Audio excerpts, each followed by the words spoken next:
आप सभी भाई बहनों का आज के सत्संग में बहुत बहुत स्वागत है। आज के सत्संग का विषय है मनुष्य योनि में ही स्वभाव प्लस माइनस होता है। देखिए, यह प्लस से मतलब होता है कि सुधरने से और माइनस का मतलब है बिगड़ने से।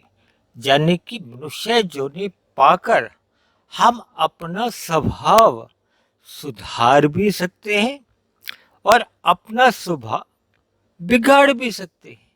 इसी के ऊपर ही आज की चर्चा हम करने जा रहे हैं। चर्चा को आगे बढ़ाएं उससे पहले हम स्वभाव का सही सही अर्थ जान लेते हैं।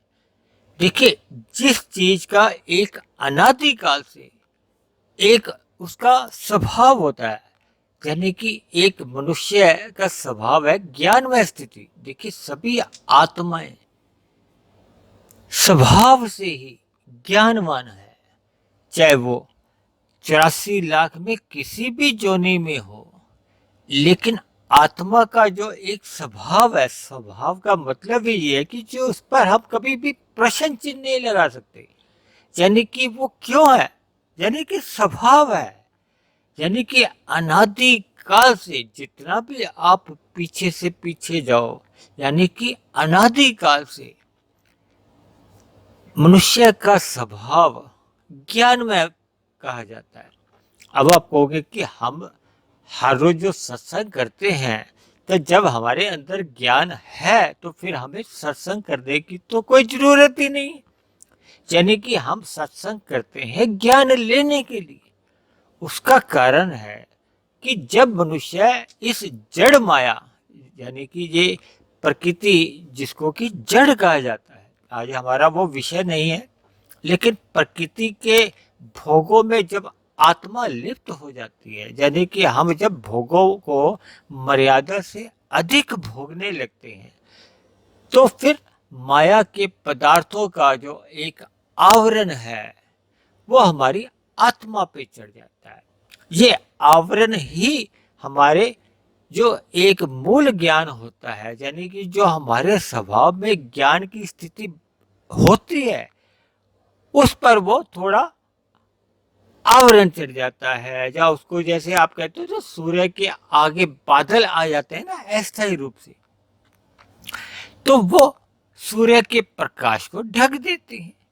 इसी तरह हम ज्ञानमय स्थिति में रहते होने के बावजूद भी जब हम भोगों का मर्यादा से अधिक संग करते हैं, तो हमारी जो ज्ञानता है वो अज्ञानता में बदल जाती है। यानी कि हमारी ज्ञानता के ऊपर अज्ञानता का एक आवरण चढ़ सकता है। जब भी हम बात करते हैं आवरण की, तो इसका अर्थ आपको लेना चाहिए कि ये आवरण अस्थायी ही होता है, स्थायी रूप से नहीं होता। यानी कि जैसे जैसे हम सत्संग करते जाते हैं वैसे वैसे हमारी अज्ञानता मिटती जाती है।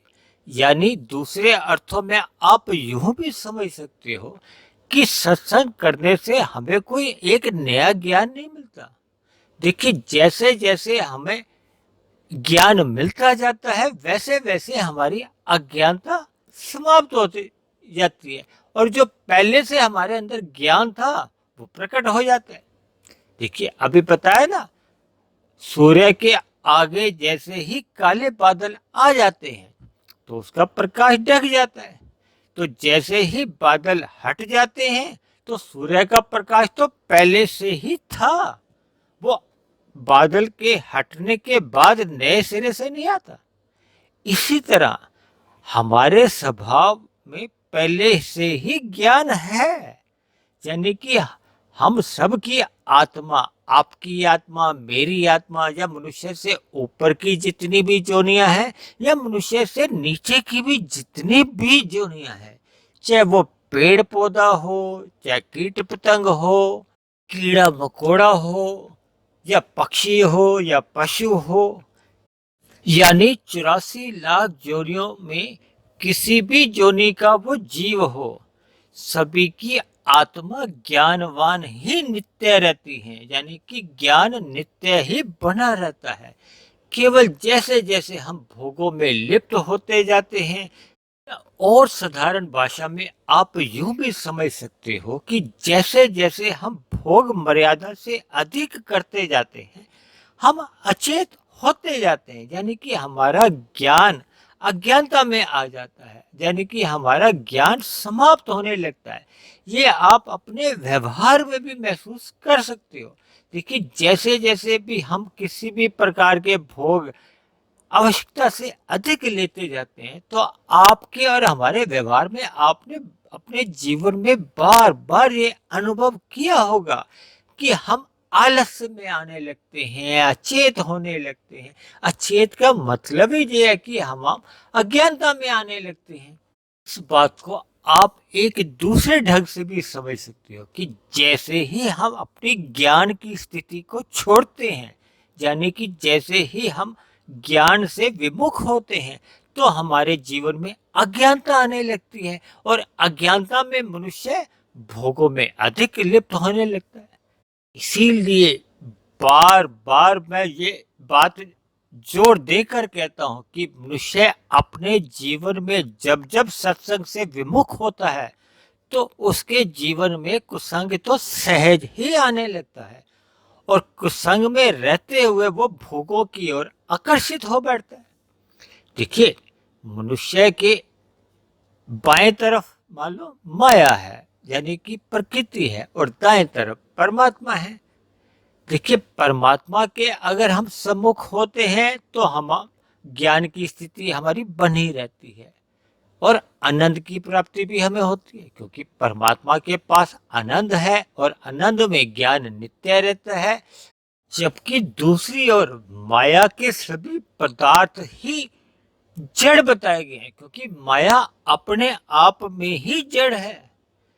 भले ही माया के जो तमोगुण, रजोगुण और सतोगुण है वो नित्य कहे गए हैं, लेकिन वो भी जड़ ही रहते हैं। उनमें भी आप और हम जितनी भी क्रियाएं देखते हैं, यानी कि प्रकृति के जितने भी हम कार्यकलाप या क्रियाएं होते हुए अपने जीवन में देखते हैं, वो परमात्मा की ब्रह्म शक्ति द्वारा कर दी जाती है, यानी कि प्रकृति जड़ है। तो इसलिए जब जब मनुष्य इन जड़ पदार्थों का आवश्यकता से अधिक भोग करता जाता है, तो उतने उतने अंश में उसमें अज्ञानता आने लगती है। क्योंकि देखिए, प्रकृति के सभी पदार्थ जड़ हैं, वो जड़ पदार्थ अपना प्रभाव दिखाने लगते हैं।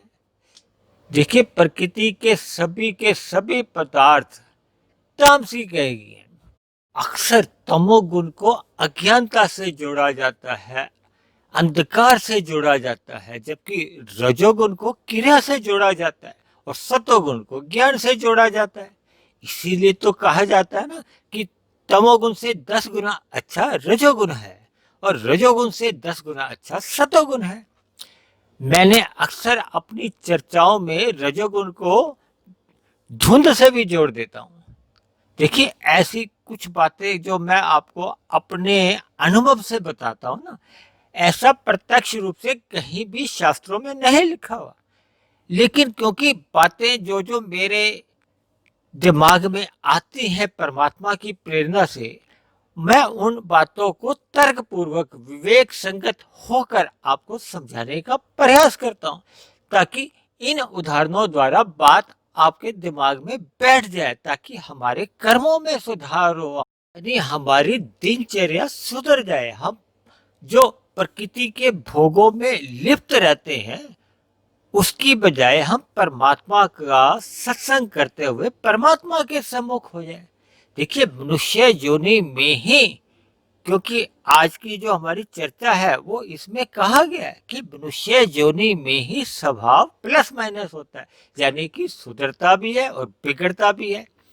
यानी जब जब हम भोगों में अधिक लिप्त होने लगते हैं, तो हमारा स्वभाव बिगड़ने लगता है। स्वभाव क्या, देखिए, हमारे 3 शरीर हैं, स्थूल शरीर, सूक्ष्म शरीर और कारण शरीर। देखिए, बहुत सी बातें सब आपस में एक कड़ियां हैं, एक कड़ी दूसरे से जुड़ी रहती है, यानी कि ये प्रकृति या माया और जीव और परमात्मा, ये तीन तत्व आपस में इस प्रकार से घुले मिले हैं कि हमें समझना होता है कि परमात्मा को पाने के लिए केवल मनुष्य योनि में ही योग्यता है। मनुष्य योनि में ही परमात्मा द्वारा एक अवसर दिया जाता है। इसीलिए तो कहा जाता है कि मनुष्य योनि में ही हम अधोगति भी कर सकते हैं और आध्यात्मिक उन्नति भी कर सकते हैं। देखिए, अधोगति कैसे होती है? जब मनुष्य रजोगुण में रहता हुआ अगर भोगों में लिप्त रहता है, तब तो उसकी उन्नति भी नहीं होती और अधोगति भी नहीं होती। लेकिन व्यवहार में ऐसा देखा जाता है कि जब जब मनुष्य रजोगुण में अधिक भोगों में लिप्त रहने लगता है, तो उसका धीरे धीरे सत्संग कमजोर होने लगता है, यानी कि उसका सत्वगुण कमजोर होने लगता है। जब वो भोगों में अधिक लिप्त हो जाता है, अज्ञानता में आने लगता है, अचेत होने लगता है, यानी प्रमाद में रहते हुए उसका रजोगुण फिर छूटने लगता है। देखिए, रजोगुण में जब जब हम कर्म करते रहते हैं तब तक तो बात ठीक बनी रहती है, लेकिन अक्सर ऐसा देखा जाता है कि जब रजोगुण में रहते हुए उसके हाथ में संसार के सुख सुविधा स्वाद सम्मान सत्ता अधिक आ जाती है, तो ऐसे में उसका सत्संग में मन लग ही नहीं सकता। देखिए, मैं एक बहुत ही व्यवहारिक बात परमात्मा की प्रेरणा से ही कहने जा रहा हूं कि अक्सर मनुष्य जब धन अधिक कमाने लगता है तो फिर उसके पास इतना समय ही नहीं बचता कि वो परमात्मा के सम्मुख रह सके। फिर धीरे धीरे जैसे जैसे परमात्मा की सम्मुखता विमुखता में बदल जाती है, तो फिर वो धीरे धीरे रजोगुण में अपने आप को स्थित नहीं रख पाता, यानी कि धन की अधिक लालसा में वो कब तमोगुण का संग करने लगता है उसको स्वयं को भी पता नहीं चलता। क्योंकि अक्सर मैंने इस बात को जोर देकर कहा है कि सत्संग के अभाव में अक्सर मनुष्य का कुसंग होने लगता है, और कुसंग में मनुष्य के पाप कर्म कब होने शुरू हो जाते हैं उसको स्वयं को पता नहीं चलता। जबकि कर्मों का तो सिद्धांत है कि जब जब हम तमोगुण में रहते हुए पाप कर्म करते हैं या जब जब मनुष्य रजोगुण से गिरता हुआ पाप कर्म करने लगता है तो वो तमोगुण में गिर जाता है। यानी इन बातों से आप इस बात को स्वीकार कर सकते हो कि जब जब मनुष्य सत्संग से विमुख होता है तो ऐसे में उसका कुसंग सहज ही होने लगता है, और कुसंग के रहते रहते रजोगुण में अधिक समय तक वह अपने आप को स्थित रख नहीं पाता, और कब तमोगुण में गिर जाता है जब पाप कर्म होने लगते हैं तो ये पाप कर्म ही एक दिन उसकी अधोगति का कारण बनते हैं। क्योंकि देखिए, हमारे कर्माशय में देखिए हमारे तीन शरीर हैं, स्थूल शरीर, सूक्ष्म शरीर और कारण शरीर। कारण शरीर में हमारा कर्माशय बनता जाता है। हम मनुष्य योनि में जितने भी कर्म करते हैं, देखिए जैसे जैसे मनुष्य सुख भोगता है तो उसका पुण्य कर्मों का कर्माशय कम होता जाता है, और जैसे जैसे हम पाप कर्म करते हैं तो हमारा पाप कर्मों का कर्माशय बढ़ने लगता है। तो ऐसे में मनुष्य के मरते समय जब जब पाप कर्मों की अधिकता हो जाती है, यानी कि पाप और पुण्य कर्मों की तुल्यता बिगड़ जाती है या उसमें पाप कर्मों की अधिकता हो जाती है, तो ऐसे में मनुष्य के मरने के बाद मनुष्य को नीचे की जोनियों में जाना ही पड़ता है, यानी कि फिर नीचे की जोनियों में जन्म लेना ही पड़ता है। और नीचे की जोनियों में तो देखिए दुख ही दुख है, भले ही उन जोनियों में जन्म लेने वालों को ऐसा बोध ही नहीं है। ये भी एक परमात्मा की ही कृपा है कि ऐसे सभी जीवों को दुख झेलते समय दुखों का बोध नहीं रहता। देखिए, मनुष्य योनि में तो हमें सुखों का भी बोध रहता है और दुखों का भी बोध बना रहता है। देखिए, मेरा तो ऐसा मानना है कि लगभग 90-95% लोगों का सत्संग भी दुखों से प्रेरित ही होता है। देखिए, अक्सर जब जब जीवन में दुख अधिक आने लगते हैं तो ऐसे में एक आत्मा का स्वभाव होता है कि वो परमात्मा की ओर सहज ही सम्मुख होने लगती है। देखिए, ऐसी बात शास्त्रों में भी प्रत्यक्ष रूप से कहीं लिखी नहीं, लेकिन आप और हम अपने अपने जीवन में महसूस कर ही सकते हैं कि भोगों से हमारा नित्य संबंध है ही नहीं। यानी कि परमात्मा से हमारा नित्य संबंध है, क्योंकि हम चेतन हैं। इसलिए परमात्मा परम चेतन है, तो चेतन का परम चेतन परमात्मा से सहज संबंध होना ही लिखा है। और जबकि भोगों से हमारा वैराग्य आज नहीं तो कल कभी ना कभी होना लिखा ही है। क्योंकि देखिए, सभी के जीवन में ऐसी स्थिति कभी ना कभी आती है कि जब हमारा भोगों से सहज ही वैराग्य होने लगता है। देखिए, कभी कभी तो तन के स्तर पर होता है, कभी कभी मन के स्तर पर होता है, और कभी कभी दोनों ही स्तर पर ये वैराग्य होने लगता है। जब ये वैराग्य तन के स्तर पर भी होता है और मन के स्तर पर भी होता है, तभी फिर मनुष्य का सत्संग श्रद्धा पूर्वक होने लगता है। श्रद्धा पूर्वक सत्संग होने से ही फिर हमारे अंदर जो बुरे संस्कार बने होते हैं, देखिए, हमारे मन के अंदर अच्छा स्वभाव है या बुरा स्वभाव है, ये संस्कारों के ऊपर निर्भर रहता है। हम जैसे जैसे कर्म करते हैं, यानी कि हम पाप कर्म करते हैं, तो हमारे अशुभ संस्कार कारण शरीर में बनने लगते हैं। कर्माशय तो हमारा बनता ही है, साथ में हमारे संस्कार भी बिगड़ने लगते हैं। जैसे जैसे हम पुण्य कर्म करते हैं तो वैसे वैसे हमारा कर्माशय तो सुधरता ही है, यानी कि हमारे फिर संस्कार भी सुधरने लगते हैं, यानी कि शुभ संस्कार बनने लगते हैं, और अशुभ संस्कार धीरे धीरे कमजोर होने लगते हैं। फिर एक ऐसी स्थिति आती है जब अशुभ संस्कार, जब बुरे संस्कार समाप्त हो जाते हैं। जैसे जैसे शुभ संस्कारों की बहुलता होती है, अधिकता होने लगती है, तो फिर हम मनुष्य का स्वभाव सुधरने लगता है। जब मनुष्य का स्वभाव सुधरने लगता है तो उससे सहज ही पुण्य कर्म, फिर निष्काम कर्म, फिर उसके विवेक शक्ति सहज ही जागने लगती है। परमात्मा का तत्व ज्ञान उसको सहज ही समझ में आने लगता है। और परमात्मा का तत्व ज्ञान जैसे जैसे मनुष्य के अंतःकरण में कहो या कारण शरीर में एक स्वभाव रूप में बनने लगता है, टिकने लगता है, फिर उतने उतने अनुपात में ही परमात्मा से हमारी प्रीति होने लगती है। ये प्रीति ही एक प्रकार की भक्ति है। देखिए, ये सभी बातें एक दूसरे से जुड़ी हुई हैं, यानी कि ये सभी बातें हम केवल मनुष्य योनि में ही कर सकते हैं। यानी कि मिले हुए मनुष्य योनि में आपको और हमें जितना भी हम स्वभाव सुधारना चाहें, हम अपने स्वभाव को सुधार सकते हैं। और अगर हम जीवन में सत्संग करने से बचते ही रहते हैं तो ऐसे में फिर हमारा कुसंग तो सहज ही होने लगता है, और कुसंग के चलते चलते मनुष्य का स्वभाव अक्सर बिगड़ने ही लगता है।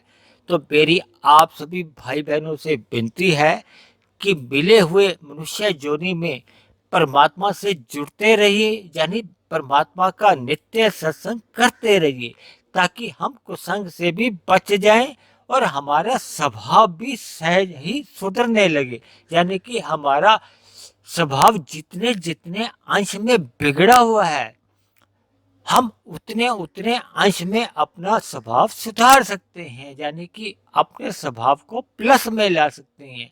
यानी कि हम जितना भी जो एक माइनस में अपना स्वभाव था, उसको हम धीरे धीरे सत्संग करते रहने से और साधना करते रहने से उसको हम समाप्त कर सकते हैं। देखिए, एक साधारण सी बात है कि मनुष्य अपने जीवन में कभी भी माइनस नहीं चाहता, यानी कि सदा ही प्लस और प्लस ही चाहता है। इसीलिए मैंने आज के जो चर्चा का विषय में मैंने प्लस और माइनस शब्द को इसीलिए इस्तेमाल किया है, क्योंकि मनुष्य का आकर्षण बना होता है प्लस में, माइनस से वो सदा बचता है। दूसरे आसान शब्दों में आप अपने जीवन में सत्संग को प्लस समझ सकते हो और कुसंग को आप माइनस समझ सकते हो, ताकि आपके जीवन में हर क्षण आपकी गणना या आकलन आपका दिमाग में सदा बना रहे कि हमारे जीवन की जो एक लेखा जोखा है मनुष्य योनि में वो किस दिशा की ओर चल रहा है। इसलिए मेरी आप सभी भाई बहनों से विनती है कि जीवन में सत्संग सदा करते रहिए, यानी कि सत्संग करना अपना स्वभाव बना लीजिए। तो इन्हीं शब्दों के साथ आज की चर्चा को हम यहीं समाप्त करते हैं।